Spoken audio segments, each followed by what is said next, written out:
All right, in our next example, we're going to show that these two triangles are similar. Let's take a look at A.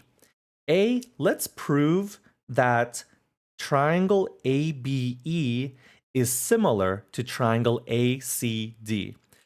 The thing that I want to do first is I'm going to separate these two triangles separately, okay? That's redundant.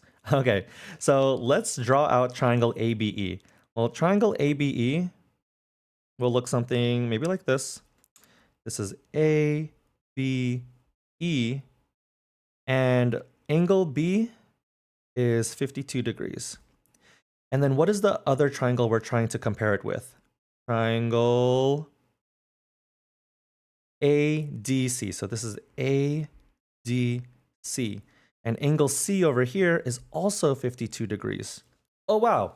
We notice that two of these angles in two separate triangles are congruent already. Remember, the goal here is to prove that two angles are congruent from one triangle to another. And if you can prove that, then the two triangles are similar. So we already know that angle B is congruent to angle C, right? Because both are 52 degrees. So we already have a pair of congruent angles. Now all we need to find is one last pair of congruent angles. What do we notice? Well, I notice that we have an angle A over here. Oh, and then what do you notice in the other triangle? There is also an angle A. Oh, wow. Angle A is congruent to angle A. Why? Well, because they're the same angle. In math, what kind of property is that? We call that reflexive property. This is reflexive because basically we are saying that like 1 is equal to 1, 10 is equal to 10, right? That is reflexive. In this case, it is reflexive because angle A is congruent to angle A because they are the same angle. So if they are the same angle, we can assume that they are congruent. So now that we have proven that two angles are congruent, we can now for sure say that triangle ABE is similar to triangle ACD because of the AA similarity, triangle similarity theorem. Triangle similarity theorem. All right, so that is A. Let's take a look at B here. Now we don't have any numbers, right? So we have to use our theorems and our properties to prove that two angles will be congruent to each other, okay? So B, we're gonna prove that triangle SVR is similar to triangle UVT. So let's take a look at this, okay? The first thing that I want you to notice are these symbols over here. This means that that SR is parallel to TU, and that's going to be very important later on, okay? So let's take a look and see if there are two pairs of congruent angles that we can find, okay? I notice right away these angles over here.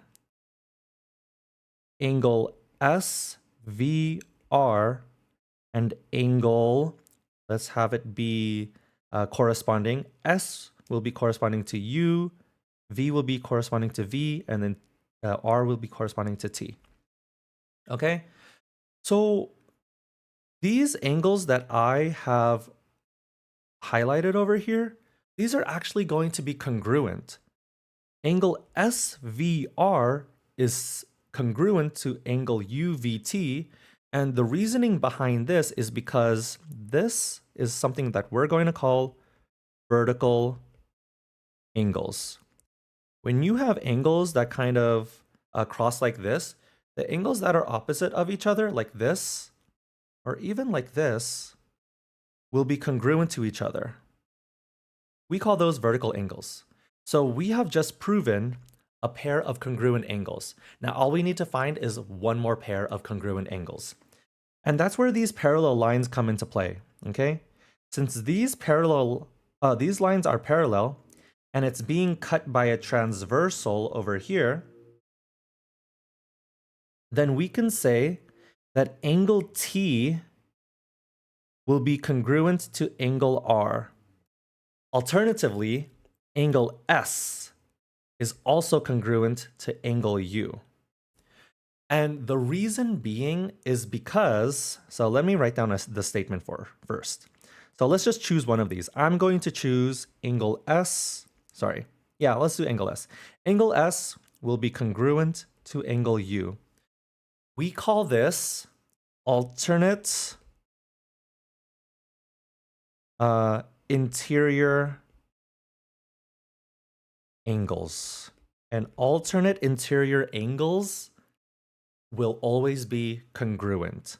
So we have just proven that two angles are congruent. Therefore, we can say that triangle SVR is similar to, sorry, that is congruent, is similar to triangle UVT because, well, we have just proven that two angles are congruent because of the why don't I keep writing triangle? A similarity theorem. Okay? Okay, that's it. Bye.